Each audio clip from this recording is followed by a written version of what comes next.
ಇದೇನು ಆಶ್ಚರ್ಯ, ಇದೇನು ಆಶ್ಚರ್ಯ! ಎಲ್ಲಿ ಮಾಯವಾದವು ಈ ಜಿಕ್ಕೆಗಳು, ಎಲ್ಲಿ ಆರಿಹೋದವು ಈ ಹಂಸಗಳು? ಇದೇನು ನನಗೆ ಮತಿಭ್ರಮಣೆಯೋ ಅಥವಾ ಕನಸು? ಇಲ್ಲ, ಕೃಷ್ಣನ ಮಾಯೆ ಏನಾದರೂ ನನ್ನನ್ನು ಆವರಿಸಿರುವುದು. ಕೃಷ್ಣ, ಈ ನಿನ್ನ ಮಾಯಾಶಯನಗಾರದ ಮಾಯಾಜಾಲಕ್ಕೆ ಬೆಟ್ಟಿ ಬೆರಗಾಗುವನಲ್ಲ, ಈ ಚಲರಂಕವಲ್ಲ.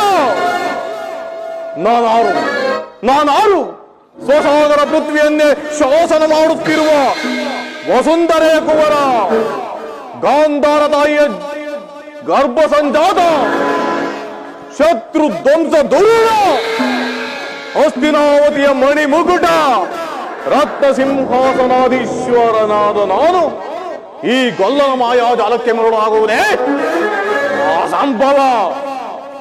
ಚತುರ್ ಸಮುದ್ರ ಪರಿವೇಷ್ಟಿತವಾದ ಧರಣಿಯ ಸಿರಿ ಸಂಪತ್ತುಗಳಿಗೆ ಭದ್ರಾಡಳಿತಪತಿಯಾಗಿ ರಾಜಾದಿರಾಜರುಗಳಿಂದ ಜೈ ಜೈ ಎಂದು ಜಯಂಕಾರ ಮಾಡಿಸಿಕೊಂಡು, ಸಕಲ ರಾಜ ಲಾಂಛನಗಳಿಂದ ಸತ್ಕರಿಸಿಕೊಂಡು, ಬಲಗಂಡ ಸಾಮ್ರಾಜ್ಯ ಸಾಮ್ರಾಟನಾಗಿ, ಧೃತರಾಷ್ಟ್ರ ಗಾಂಧಾರ ತಾಯಿಯ ಜ್ಯೇಷ್ಠ ಪುತ್ರನಾಗಿ, ಕುರುವಂಶದ ಗೌರವೇಶ್ವರನೆನಿಸಿ ಹಸ್ತಿನಾವತಿ ಅಷ್ಟೈಶ್ವರ್ಯ ಸಂಪನ್ನನಾದ ಈ ಚಂದ್ರಕುಲ ಚಕ್ರೇಶ್ವರನ ಭವನಕ್ಕಿಂತಲೂ ಮಾಧವನ ಅರಮನೆ ಅದ್ಭುತವೇ, ರಮಣೀಯವೇ, ಶೋಭಾಯಮಾನವೇ, ಅದಮ್ಮ!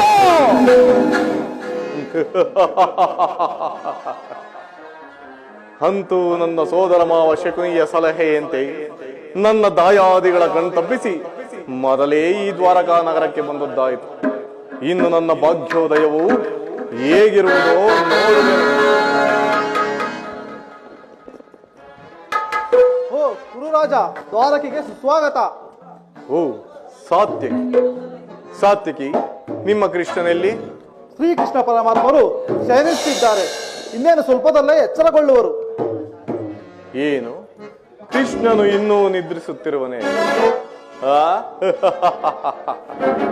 ವಸಂತ ಕುಸುಮಾಗ್ರಣಿತ ಕುಸುಮಗಳ ಸುಗಂಧ ಸುಪರಿಮಳ ಸುವಾಸನೆಯಿಂದ ಕಂಗೊಳಿಸುತ್ತಿರುವ ಚತುರ್ದಶ ಭುವನ ಬ್ರಹ್ಮಾಂಡಲದಲ್ಲಿ ಅತಲಗಿತ್ತಿಗಳಿಸಿರುವ ದ್ವಾರಕಾ ನಗರದ ಅರಸನಾದ ಮಾಧವನು ಆಗಲು ನಿದ್ರೆಯಲ್ಲಿ ಮಗ್ನನಾಗಿರುವುದನ್ನು ನೋಡಿದರೆ ಏನೋ ಕಾರಣವಿರಲೇಬೇಕು.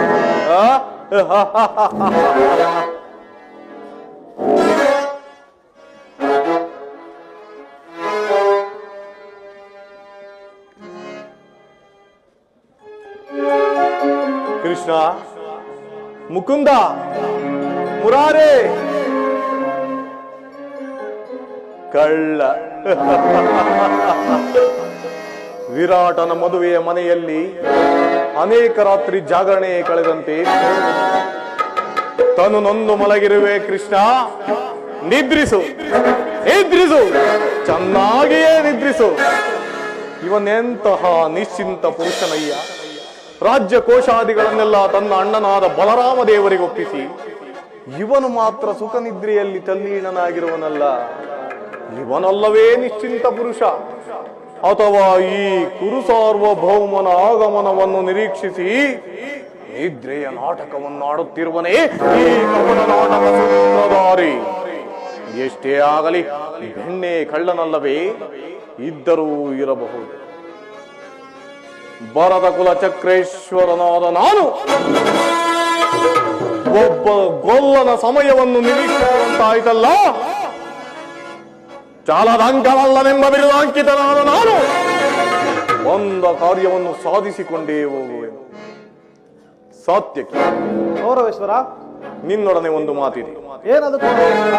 ನಮಗೂ ಆ ಪಾಂಡವರಿಗೂ ಘೋರವಾದ ಯುದ್ಧವು ಸಂಘಟಿಸಿರುವುದು. ಅದರಲ್ಲಿ ನೀವು ನಮ್ಮ ಪಕ್ಷವನ್ನು ವಹಿಸಬೇಕು. ಇದಕ್ಕೆ ಉತ್ತರಿಸಲು ನನ್ನಿಂದ ಸಾಧ್ಯವಿಲ್ಲ ಕುರುರಾಜ. ಏಕೆ ಸಾತ್ಯಕಿ ಸಾಧ್ಯವಿಲ್ಲ? ಏಕೆಂದರೆ ನಾವೆಲ್ಲ ಪರಮಾತ್ಮನ ಆಜ್ಞಾಧಾರಕರು. ಪರಮಾತ್ಮನಲ್ಲಿಯೋ ನಾವು ಅಲ್ಲಿ. ಸರಿಯಾದ ಮಾತು ಸಾತ್ಯಕಿ. ಕೃಷ್ಣನು ನಮ್ಮ ಪಕ್ಷವನ್ನು ವಹಿಸಿದರೆ ಇಡೀ ಯಾದವ ಸಮಸ್ತ ಸೈನ್ಯವು ನನ್ನ ಕೈ ಸೇರಿದಂತೆಯೇ ಅಲ್ಲವೇ ಸಾತ್ಯಕಿ? ಓ, ಸಂದೇಹವೇ ಇಲ್ಲ. ಬನ್ನಿ, ಈ ಪೀಠವನ್ನು ಅಲಂಕರಿಸು.